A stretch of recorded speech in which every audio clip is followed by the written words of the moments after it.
तो दोस्तों आज हम फिर से आपके लिए लेकर आए हैं देश दुनिया की तमाम ताज़ा बड़ी खबरें। सबसे पहली बड़ी खबर में आपको बताएंगे दोस्तों कि बिहार में तेजस्वी यादव की हार से नाराज हुई ममता बनर्जी, मोदी सरकार को दी धमकी, बोले मेरे साथ बंगाल में खेला हुआ तो हिला दूंगी भाजपा की देश में नींव, सदमे में मोदी अमित शाह। डासना मंदिर के विवादित बाबा नरसिम्हानंद सरस्वती ने डॉक्टर एपीजे अब्दुल कलाम को बताया जिहादी। राम मंदिर के ध्वजारोहण कार्यक्रम में शामिल हुए बाबरी मस्जिद के पक्षकार रहे इकबाल अंसारी, बोले प्रधानमंत्री मोदी की वजह से हुआ है सब कुछ। कांग्रेस पार्टी ने प्रधानमंत्री मोदी के राम मंदिर पर ध्वजारोहण को बताया गलत। परिवार से कोई भी नहीं पहुंचा, पति सौरभ की कातिल मुस्कान ने बेटी को दिया जेल में जन्म। बिहार में नई सरकार बनते ही लालू परिवार पर गिरी बड़ी गाज, 20 साल पुराना बंगला सरकार ने खाली करने का दिया नोटिस। तो दोस्तों सभी खबरों को आपको एक एक कर बताने वाले हैं, वीडियो को लाइक कर चैनल को सब्सक्राइब कर दे। इसे बढ़ तो दोस्तों अगली खबर की ओर। तो बिहार में विपक्ष की हार को देखकर ममता बनर्जी ने मोदी सरकार को दी धमकी, बोले बीजेपी ने मेरे साथ कुछ किया तो हिला दूंगी पूरे देश में भाजपा की नींव।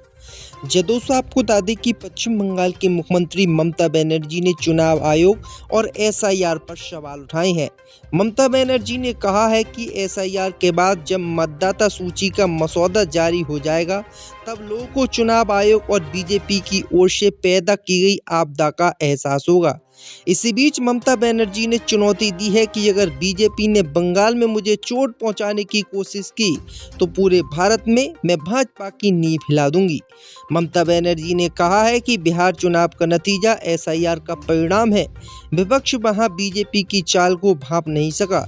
यदि एसआईआर 2-3 वर्षों में किया जाए तो हम इस प्रक्रिया को हर संभव संसाधन के साथ समर्थन देंगे, लेकिन भाजपा तो सिर्फ 8 से 10 दिन में ही ऐसा काम कर रही है जो कि वोट चोरी है। ममता बनर्जी ने ये धमकी मोदी सरकार को एकदम दे दी है। इसे बढ़ तो दोस्तों अगली खबर की ओर। तो विवादित बाबा यति नरसिम्हानंद सरस्वती ने डॉक्टर एपीजे अब्दुल कलाम को बताया जिहादी। दोस्तों आपको बता दें कि यूपी के गाजियाबाद स्थित डासना मंदिर के महंत यति नरसिम्हानंद गिरी ने एपीजे अब्दुल कलाम को लेकर विवादित बयान दिया है। मौलाना एपीजे अब्दुल कलाम को उन्होंने जिहादी बताया है।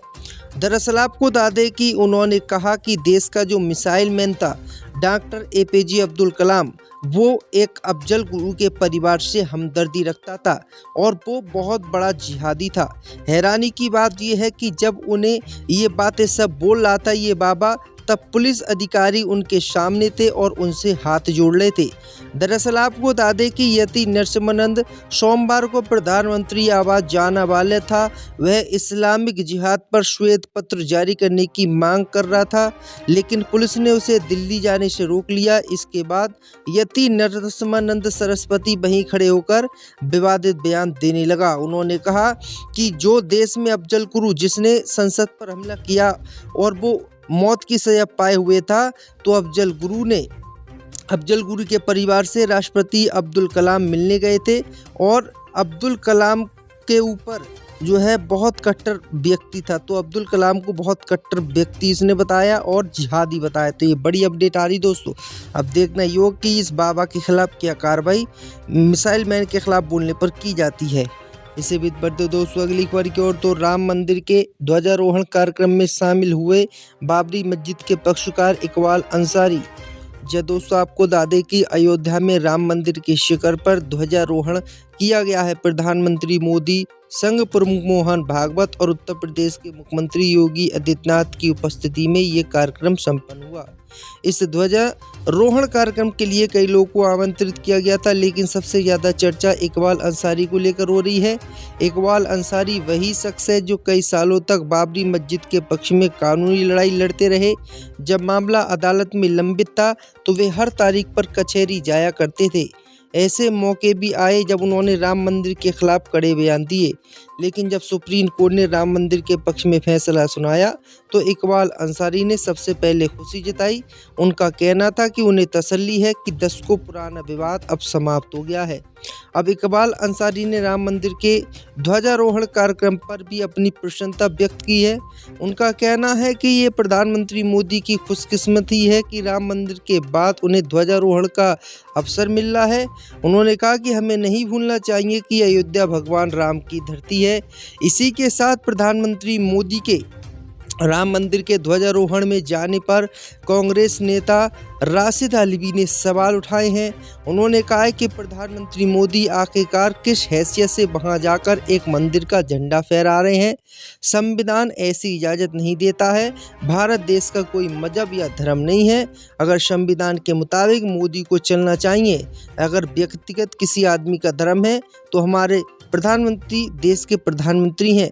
क्या उन्होंने कहा है कि क्या प्रधानमंत्री मोदी किसी मस्जिद के ऊपर झंडा फहराएंगे? क्या वह किसी गुरुद्वारे या चर्च का झंडा फहराएंगे? वो सिर्फ राजनीतिक फ़ायदा उठाने के लिए राम मंदिर का झंडा फहरा रहे हैं ताकि आने वाले चुनावों में, खास तौर पर यूपी के चुनावों में उन्हें फ़ायदा मिल सके। वह देश के धार्मिक जज्बात को भड़काकर राजनीति करना चाहते हैं। अगर उन्हें सेकुलरिज्म सीखना है तो पूर्व प्रधानमंत्री जवाहरलाल नेहरू से वो सीखें। तो ये बड़ी अपडेट आ रही दोस्तों, कांग्रेस पार्टी ने इस पर काफ़ी सवाल उठाए हैं। इसी बीच पर तो दोस्तों अगली खबर की ओर, तो बिहार में नई सरकार बनते ही 20 साल पुराना बंगला लालू परिवार से छीना गया, खाली करने का हुआ नोटिस जारी। दोस्तों आपको बता दें कि बिहार में नई सरकार बनते ही लालू परिवार पर बड़ी गाज गिरी है। लालू यादव और राबड़ी देवी ही नहीं बल्कि तेजस्वी प्रसाद यादव के बंगले को छीन लिया गया है। राज्य सरकार ने 10 सर्कुलर स्थित बंगले को लालू परिवार से वापस ले लिया है। भवन निर्माण विभाग ने इस संबंध में आदेश भी जारी कर दिया है। आपको बता दें कि लालू परिवार पटना के 10 सर्कुलर रोड स्थित बंगले में रहता है। ये बंगला पहले पूर्व मुख्यमंत्री के तौर पर राबड़ी देवी को दिया गया था, लेकिन बाद में सुप्रीम कोर्ट ने आदेश जारी किया था कि किसी पूर्व मुख्यमंत्री को सरकारी बंगला नहीं दिया जा सकता। ऐसे में 10 सर्कुलर रोड स्थित बंगले को विधान परिषद में विपक्ष के नेता के नाम पर दे दिया गया है। चूँकि राबड़ी देवी विधान परिषद में विपक्ष की नेता थी, इसलिए उनके नाम पर ही वही बंगला बना रहा, लेकिन अब वह बंगला सरकार ने छीन लिया है। सरकार ने राबड़ी देवी के नाम पर दिए गए इस बंगले को अपने पास वापस ले लिया है। राबड़ी देवी के नाम पर नया बंगला आवंटित किया गया है। राज्य सरकार ने आदेश निकाला है कि विधान परिषद में नेता प्रतिपक्ष के लिए होर्डिंग रोड के 39 नंबर के बंगले को आवंटित किया गया है। ये बंगला विधान परिषद में विपक्ष के नेता के लिए कर दिया है। तो ये बड़ी अपडेट आ रही दोस्तों कि अब जो लालू परिवार का बंगला था अब वो छीनने वाला है। इसी बीच पर तो दोस्तों अगली खबर की ओर, तो मध्य प्रदेश के IAS ने दिया ऐसा बयान, भड़क गए ब्रह्मांड। कहा, ब्रह्मांड की बेटी जब तक मेरे बेटे के साथ संबंध नहीं बनाती तब तक रहना चाहिए आरक्षण। दोस्तों आपको बता दें कि मध्य प्रदेश में IAS अधिकारी संतोष वर्मा के बयान पर बवाल थमने का नाम नहीं ले रहा है। ब्रह्मांड बेटी को लेकर दिए गए विवादित तर्क के बाद अब पूरा मामला आर पार की लड़ाई में बदल गया है। ब्रह्मांड समाज ने दो टूक चेतावनी दी है कि अगर सरकार ने सख्त कार्रवाई नहीं की तो पूरे प्रदेश में उग्र आंदोलन होगा। अखिल भारतीय ब्रह्मांड समाज ने मुख्यमंत्री से सीधे हस्तक्षेप करने की मांग करते हुए अधिकारी को तत्काल सस्पेंड करने की मांग की है। दरअसल आपको बता दें दोस्तों कि भोपाल में आयोजित अजाक्स के प्रांतीय अधिवेशन से शुरू हुआ था। वहां भाषण देते हुए नवनिर्वाचित प्रांताध्यक्ष और वरिष्ठ IAS अधिकारी संतोष वर्मा ने कहा था कि आरक्षण तब तक जारी रहना चाहिए जब तक मेरे बेटे को कोई ब्राह्मण अपनी बेटी दान में नहीं देता या उससे संबंध नहीं बनाता। सोमवार शाम को जैसे उनका ये वीडियो वायरल हुआ तो लोगों में हड़कंप मच गया।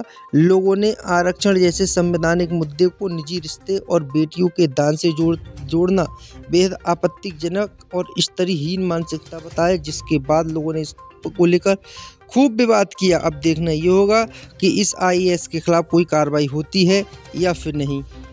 इसी बीच पर तो दोस्तों अगली खबर की ओर, तो पति सौरभ के जन्मदिन पर कातिल मुस्कान ने दिया बेटी को जन्म, परिवार से कोई भी नहीं पहुंचा मिलने। दोस्तों आपको बता दें कि यूपी के मेरठ में पति सौरभ को मारकर ड्रम में भरने वाली मुस्कान ने बेटी को जन्म दिया है। संयोग से सौरभ के जन्मदिन वाले ही दिन मुस्कान की बेटी का जन्म हुआ है। सौरभ की हत्या के आरोप में जेल में बंद मुस्कान की हालत रविवार रात बिगड़ गई थी, जिसके बाद उसे मेरठ मेडिकल कॉलेज में भर्ती कराया गया था। सोमवार शाम करीब 7 बजे मेडिकल के गायनेक वार्ड में मुस्कान ने बेटी को जन्म दिया। डिलीवरी सामान्य हुई है। गायनेक वार्ड की HOD समेत 10 डॉक्टर और स्टाफ की टीम लगातार मुस्कान की निगरानी कर रही है। मुस्कान के परिवारों को भी थाना पुलिस द्वारा सूचित किया गया है। हालांकि परिवार में कोई भी मुस्कान से मिलने के लिए मेडिकल कॉलेज नहीं पहुंचा है। तो ये बड़ी अपडेट आ रही दोस्तों।